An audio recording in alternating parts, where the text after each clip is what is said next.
Hello दोस्तों, नमस्कार। मैं हूं आर डी प्रजापत और स्वागत करता हूं आप सबका स्टडी ऑन यूट्यूब चैनल के आज 4 जून 2020 के करंट अफेयर्स के वीडियो में। दोस्तों, आज के करंट अफेयर्स की पीडीएफ आप हमारे टेलीग्राम चैनल से डाउनलोड कर सकते हैं, जिसकी लिंक आपको वीडियो के डिस्क्रिप्शन में मिल जाएगी। दोस्तों, अगर आप हमारे चैनल पर नए हैं और ये वीडियो देख रहे हैं तो प्लीज़ अगर आपको वीडियो पसंद आता है तो लाइक करें, साथ ही अपने दोस्तों के साथ शेयर करें और चैनल को सब्सक्राइब करना बिल्कुल ना भूलें। साथ ही चैनल को सब्सक्राइब करके आप बेल आइकन ज़रूर से प्रेस करें ताकि आने वाली वीडियोज़ की नोटिफिकेशन आपको सबसे पहले मिल सके।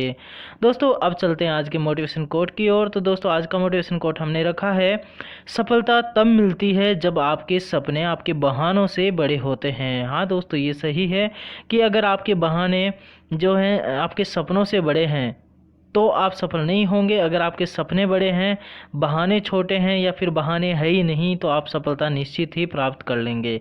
ठीक है दोस्तों, इसी दमदार मोटिवेशन कोट के साथ में शुरू करते हैं आज 4 जून 2020 के करंट अफेयर्स का वीडियो। आज का जो पहला इंपॉर्टेंट क्वेश्चन है दोस्तों, वो है कि इस भारतीय महिला हॉकी खिलाड़ी को राजीव गांधी खेल रत्न पुरस्कार के लिए नामित किया गया है। भारतीय हॉकी खिलाड़ी की बात हो रही है और भारतीय महिला हॉकी खिलाड़ी की, ठीक है। तो उनको नॉमिनेट किया गया है किस चीज़ के लिए? राजीव गांधी खेल रत्न पुरस्कार के लिए। तो ऑप्शन है चंचन देवी, रजनी एतिमारपू, रानी रामपाल, इनमें से कोई नहीं। तो यहाँ पे ऑप्शन सी सही है दोस्तों। जो रानी रामपाल है उनको जो है ये भारतीय महिला हॉकी खिलाड़ी है और इनको राजीव गांधी खेल रत्न के लिए नामित किया गया है। आइए इसकी कुछ बेसिक डिटेल्स जो हैं वो चेक कर लेते हैं। तो राजीव गांधी खेल रत्न पुरस्कार जनवरी 2016 से दिसंबर 2019 के बीच के दिनों में जो किए गए राष्ट्रीय और अंतर्राष्ट्रीय प्रदर्शन है उसके आधार पर दिया जाएगा। और रानी रामपाल के अलावा तुषार खांडेकर और आरपी सिंह को लाइफ टाइम अचीवमेंट के लिए मेजर ध्यानचंद पुरस्कार के लिए नामित किया जाएगा। रानी रामपाल ने 2017 में महिला एशिया कप जीतने वाली टीम का नेतृत्व किया था। उनकी टीम ने 2018 में एशियाई खेलों में रजत पदक जीता था। दोस्तों, ये है रानी रामपाल, जिनको हाल ही में भारतीय हॉकी खिलाड़ी जो संघ है उसने राजीव गांधी खेल रत्न के लिए नॉमिनेट किया, मतलब खेल मंत्रालय में इनका नाम भेजा गया है राजीव गांधी खेल रत्न पुरस्कार के लिए। दोस्तों, हमारा अगला क्वेश्चन है, WHO द्वारा कोविड-19 से संबंधित समस्त अध्ययन तथा टीका आदि की जानकारी के लिए किस प्लेटफॉर्म को लॉन्च किया गया है? ऑप्शन है सी टेप, सी केप, सी नेप, इनमें से कोई नहीं। तो यहाँ पे ऑप्शन जो है ए सही है दोस्तों। सी टेप नामक एक प्लेटफॉर्म है जो कि WHO द्वारा लॉन्च किया गया है। उसमें कोविड-19 से संबंधित जो भी अध्ययन है उसके बारे में जो इम्पोर्टेंट जानकारी है वो सब उससे प्लेटफॉर्म पर दी जाएगी, या फिर टीका से संबंधित जो भी डेवलपमेंट अभी चल रहा है उस चीज़ की भी जानकारी वहाँ पर प्रोवाइड करवाई जाएगी। यहाँ पे सी टेप की बात कर लेते हैं। तो ये क्या है? सी मतलब कोविड-19 और टेप मतलब टी मतलब टेक्नोलॉजी, ए मतलब एक्सेस एंड पूल, ये हो गई टैप की फुल फॉर्म। अब बात करें तो सी टेप संपूर्ण विश्व के लिए सूचना, वैज्ञानिक ज्ञान और बौद्धिक संपदा के लिए एक वन स्टॉप शॉप के रूप में कार्य करेगा। 30 देशों व अंतर्राष्ट्रीय संस्थाओं ने सी टेप का समर्थन किया है। और बात करें दोस्तों तो इस पहल को कोस्टा रिका के राष्ट्रपति कार्लोस अल्वारिडो द्वारा प्रस्तुत किया गया है।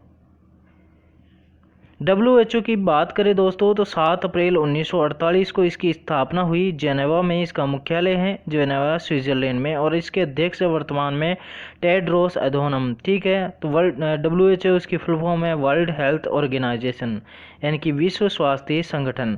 दोस्तों, हमारा अगला क्वेश्चन है, दिल्ली सरकार ने बेड और वेंटिलेटर्स की सुविधा मतलब उनकी उपलब्धता से संबंधित जानकारी के लिए कौन सा ऐप लॉन्च किया है? ऑप्शन है Delhi corona, corona virus Delhi, safe Delhi, इनमें से कोई नहीं।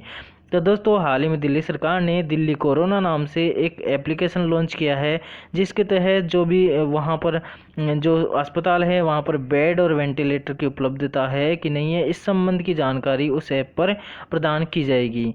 आइए इसकी कुछ बेसिक डिटेल चेक कर लेते हैं। तो इसको लॉन्च किया है जो दिल्ली के मुख्यमंत्री है अरविंद केजरीवाल, वीडियो कॉन्फ्रेंसिंग के जरिए इसको लॉन्च किया गया है। और इस एप्लीकेशन से वेंटिलेटर, अस्पताल में बेड से संबंधित रियल टाइम, यहाँ पे रियल टाइम जानकारी को ट्रैक किया जाएगा। और जिस व्यक्ति को कोविड-19 से संबंधित इलाज की आवश्यकता है वह 1031 पर कॉल करके बेड से संबंधित या फिर वेंटिलेटर से संबंधित जानकारी प्राप्त कर सकता है। दोस्तों हमारा अगला क्वेश्चन है, हाल ही में प्राकृतिक खेती को बढ़ावा देने के लिए किस आयोग ने एक सम्मेलन का आयोजन किया है?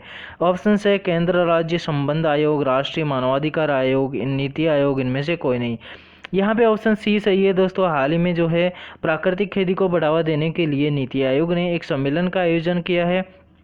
चेक कर लेते हैं इसके कुछ बेसिक फैक्ट्स जो हैं वो क्या चीज़ हैं और ये क्यों किया गया। तो भारत का थिंक टैंक कहा जाने वाला, थिंक टैंक किसको कहा जाता है दोस्तों? नीति आयोग को कहा जाता है।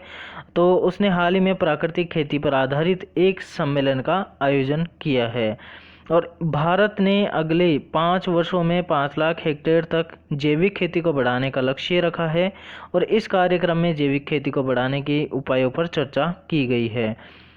करीब 12 लाख हेक्टेयर भूमि को भारत की प्राकृतिक कृषि पद्धति कार्यक्रम के तहत डेवलप किया जाएगा।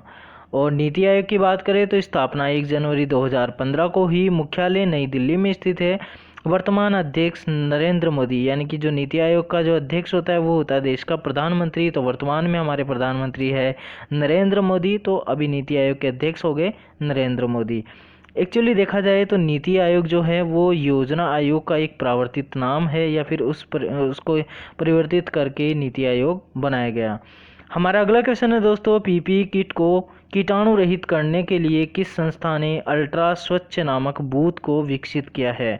ऑप्शन है आईसीएमआर, डीआरडीओ, भारतीय आयुर्विज्ञान संस्थान, इनमें से कोई नहीं।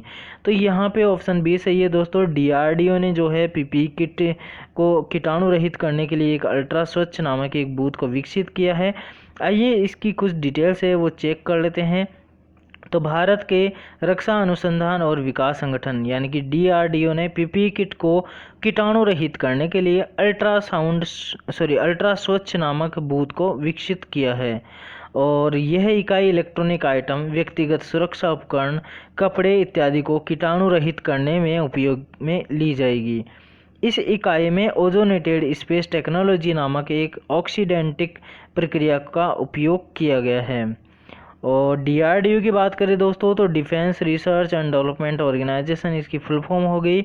स्थापना 1958 में हुई, मुख्यालय नई दिल्ली में स्थित है और वर्तमान में महानिदेशक है डॉक्टर जी सतीश रेड्डी। ठीक है, तो ये बात हो गई डीआरडीओ की। अब चलते हैं हमारे अगले क्वेश्चन की ओर। विश्व साइकिल दिवस कब मनाया जाता है? ऑप्शन है 3 जून, 2 जून, 1 जून, इनमें से कोई नहीं। तो दोस्तों हर वर्ष जो है 3 जून को वर्ल्ड साइकिल डे मनाया जाता है और इसकी कुछ बेसिक डिटेल्स है क्यों मनाया जाता है, कैसे मनाया जाता है, तो बात कर लेते हैं।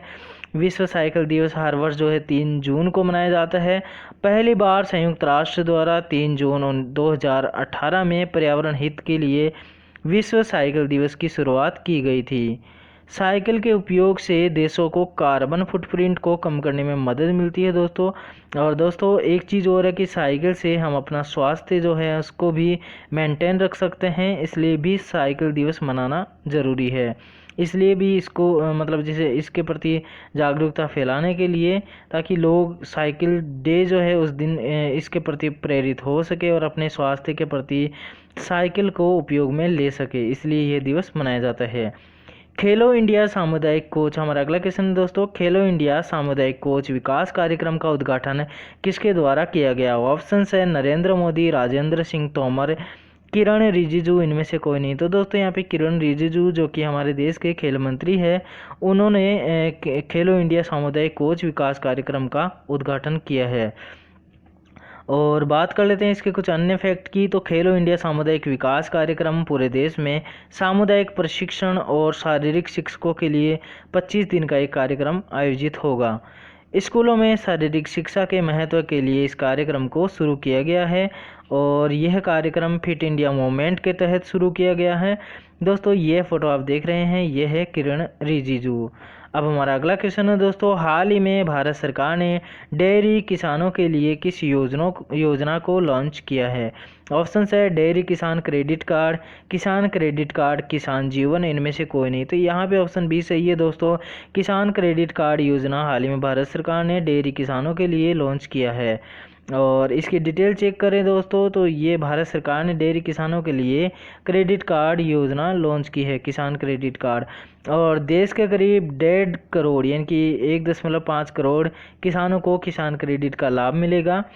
जो डेयरी सहकारी समिति के सदस्य हैं तथा जो किसान दुग्ध उत्पादक कंपनियों से जुड़े हुए हैं उन्हें यह कार्ड जारी किया जाएगा। और अगर जिसके पास पहले से ये क्रेडिट कार्ड है तो उनकी ऋण सीमा को भी बढ़ा दिया जाएगा। हमारा अगला क्वेश्चन है दोस्तों, आत्मनिर्भर भारत अभियान के तहत सार्वजनिक बैंकों ने कितने करोड़ रुपए के ऋण को मंजूरी दी है या मंजूर किया है। तो ऑप्शन है यहाँ पे 3200 करोड़, 2200 करोड़, 200 करोड़ रुपए, इनमें से कोई नहीं। तो यहाँ पे 3200 करोड़ रुपए का जो ऑप्शन है वो सही है। अब आत्मनिर्भर भारत अभियान के तहत में सार्वजनिक बैंकों ने 3200 करोड़ रुपए का ऋण मंजूर किया है। आइए इसकी कुछ बेसिक डिटेल्स है वो चेक कर लेते हैं। तो यहाँ पे आत्मनिर्भर भारत जो अभियान है उसके तहत में 3200 करोड़ रुपए का ऋण जो है यहाँ भारत के सार्वजनिक बैंकों ने मंजूर किया है। और इस ऋण के द्वारा एमएसएमई जो है यानी कि micro small and medium enterprises हैं उनको लाभ मिलेगा। इस पूंजी से एमएसएमईज किराए का भुगतान या फिर सामान की खरीदारी या फिर वेतन भुगतान करने में सक्षम बनेगी। दोस्तों हमारा अगला क्वेश्चन है, हाल ही में स्ट्रीट वेंडर्स को लोन के लिए किस योजना को मंजूरी दे दी गई है। ऑप्शन है पीएम निधि, पीएम स्वनिधि, पीएम आवास योजना, इनमें से कोई नहीं। तो दोस्तों हाल ही में जो है स्ट्रीट वेंडर्स है उनके लिए पीएम स्वनिधि योजना को लॉन्च किया गया है। और ये स्ट्रीट वेंडर्स जो हैं उनके लिए हैं ताकि ये 50 लाख स्ट्रीट वेंडर्स हैं उनको इस योजना के तहत लाभ पहुंचाया जाएगा। और इस योजना के लिए 5000 करोड़ रुपए की राशि आवंटित की गई है। इस योजना के तहत स्ट्रीट वेंडर जो है उनको 10,000 रुपये तक का लोन बिना किसी गारंटी के दिया जाएगा। इस योजना के तहत सड़क किनारे रेड़ी पटरी या फिर उन पर दुकान लगाने वाले तथा फल सब्जी, लॉन्ड्री, सैलून या फिर पान की दुकान इत्यादि को शामिल किया गया है। और पीएम स्वनिधि की बात करें तो पीएम स्वनिधि की जो फुल फॉर्म है वो है the prime minister street vendors Atmanirbhar Nidhi. ये हो गई पीएम स्वनिधि की बात। ये इसका पोर्टल का जो है इंटरफेस है पीएम स्वनिधि का। तो दोस्तों ये थे आज 4 जून 2020 के करंट अफेयर्स का वीडियो। आपको कैसा लगा है आप ज़रूर से बताइए। अगर आपको पसंद आया तो आप लाइक करें, साथ ही अपने दोस्तों के साथ शेयर करें और चैनल को सब्सक्राइब कर लें।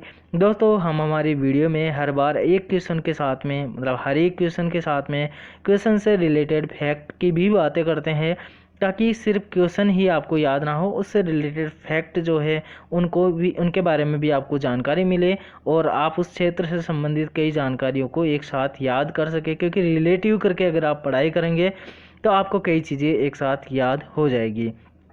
ठीक है दोस्तों, इसी के साथ में हम विदाई लेते हैं। Thank you so much. जय हिंद, जय भारत।